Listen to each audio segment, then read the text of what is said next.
Hola niños, revisaremos en esta oportunidad la guía número 2, tema la fuerza de atracción gravitacional en la historia, la fuerza de roce. ¿Qué es lo que sabes? ¿Qué es una fuerza? ¿Qué fuerzas conoces? ¿Qué instrumentos de medida te permite conocer una fuerza?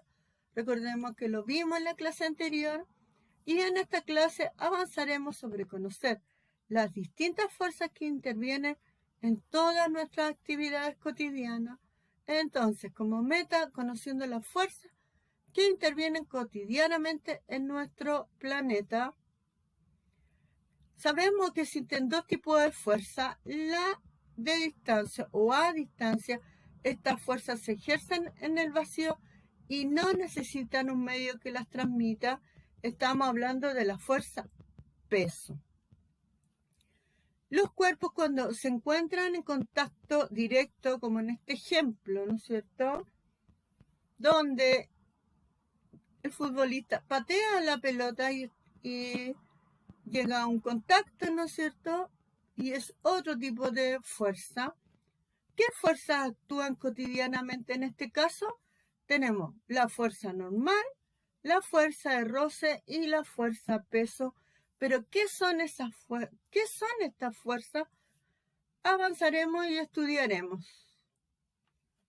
La fuerza normal es una fuerza que actúa sobre un objeto que está apoyado en una superficie, siempre es perpendicular a la superficie. Y sobre el avión actúa la fuerza normal si el objeto deja de estar apoyado a una superficie, la fuerza normal desaparece. Revisemos otro tipo de fuerza. La animación muestra una persona caminando y a esto se le denomina, ¿no es cierto?, como fuerza muscular que realiza la persona y con una fuerza, ¿no es cierto?, que permite que avance, y es la fuerza de reacción con que el suelo empuja a la persona hacia adelante. La persona activa su músculo empujando el pie que está apoyado en el suelo hacia atrás. Debido al roce entre el suelo y el pie, zapato específicamente, este no resbala. Por reacción, tercera ley de Newton, el suelo empuja el pie hacia adelante y con el cuerpo tiende a moverse. Una fuerza roce se caracteriza por oponerse al movimiento de un objeto. La fuerza de roce cinética surge cuando un objeto se desliza en una superficie y vemos que hay distintas fuerzas de roce. Tenemos la fuerza de roce por deslizamiento, que no es este caso precisamente.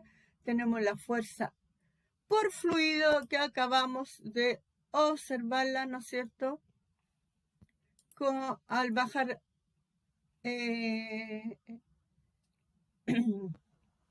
la niña, ¿no es cierto?, por el aire. Y tenemos la fuerza por rodamiento, que es en este caso, ¿no es cierto?, la fuerza que se presenta cuando un cuerpo o una pelota rueda sobre una superficie, como la vimos en el ejemplo anterior. El peso es una fuerza que siempre se dirige hacia el centro de la Tierra. Es de tipo gravitacional. Fíjate en el vector de la fuerza de peso, en la flecha, ¿no es cierto? Siempre está apuntando hacia abajo. No importa su posición, su peso siempre se dirige hacia el centro de la Tierra. Tampoco importa si se mueve o está quieto. Observa la imagen e indica qué tipo de fuerza actúa en la siguiente situación. Sabemos entonces que existen tres tipos de fuerza por deslizamiento. Se produce cuando dos superficies sólidas se deslizan una sobre otra. Tenemos la fuerza de roce por rodamiento, que ya lo explicamos, ¿no es cierto?, que lo presentan los cuerpos que poseen, por ejemplo, una rueda sobre una superficie.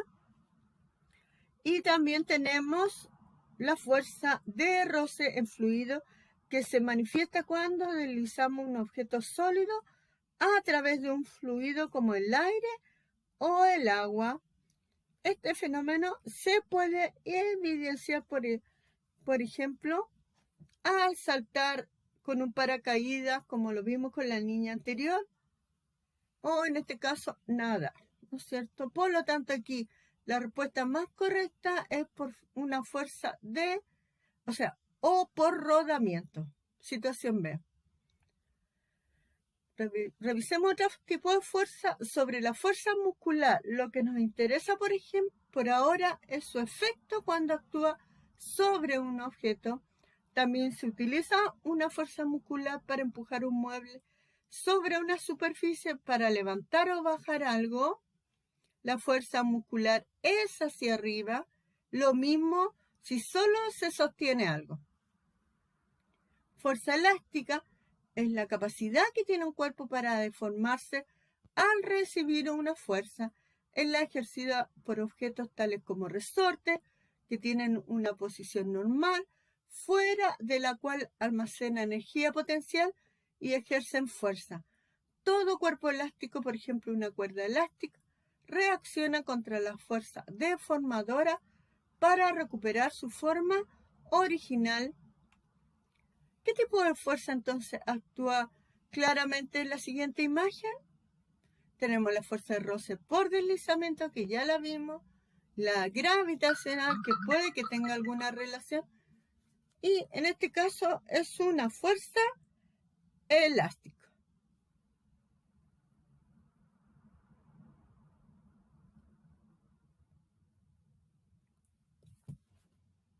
Fuerza restauradora, ley de Hooke, nos toca ver la próxima clase, es la fuerza que genera un resorte al sacarlo de su posición de equilibrio. Esta fue planteada por Robert Hooke.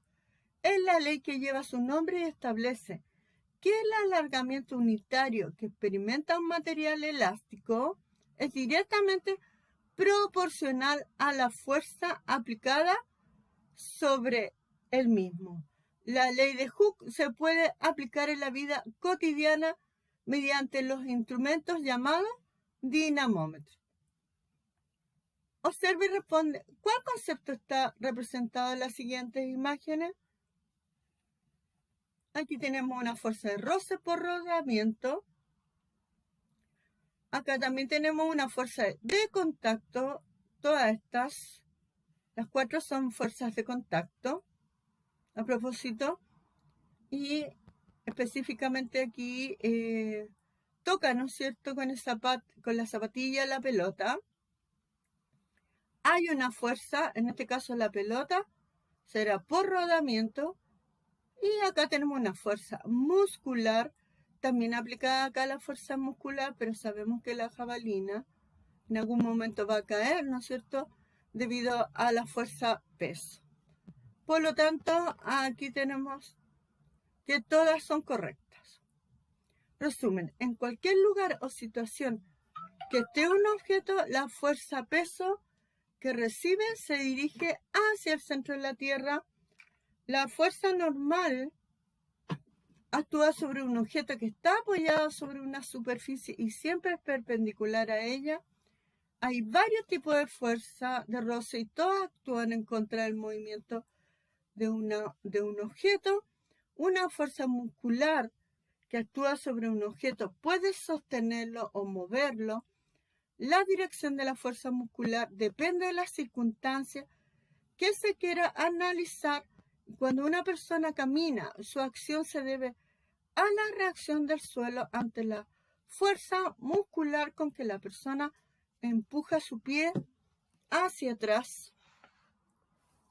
Bien, recordemos entonces que las fuerzas causan efectos, ya los vimos, ¿no es cierto?, que pueden ser permanentes o temporales, se pueden representar mediante vectores y sus características, ¿no es cierto?, son el punto de aplicación, intensidad, dirección y sentido. se mide con un dinamómetro y hoy día nos tocó revisar los tipos de fuerza por contacto y algunas fuerzas a distancia. Le dejo como actividad entonces, a partir de lo que se observa en cada imagen, clasifica la fuerza en fuerzas de contacto con un aseo, o escribe la palabra, o fuerza a distancia. Recuerden que en la guía revisamos muchas más tipos de fuerza, muchos más, pero vimos aquí algunas que son relevantes y las revisaremos en la próxima clase con más detalle. Y les dejo como tarea también la práctica independiente que dice: observa la foto y responda. Y responde, explica, ¿por qué la pelota siempre vuelve a caer sin importar la fuerza que le aplique al lanzarla? ¿Qué ocurrirá con una pelota al lanzarla hacia arriba si no existiera la fuerza de gravedad? ¿Y qué cuerpo ejerce una fuerza sobre la pelota haciéndola caer? Bien, jóvenes, espero que les vaya bien y puedan realizar las actividades. Nos estaremos viendo.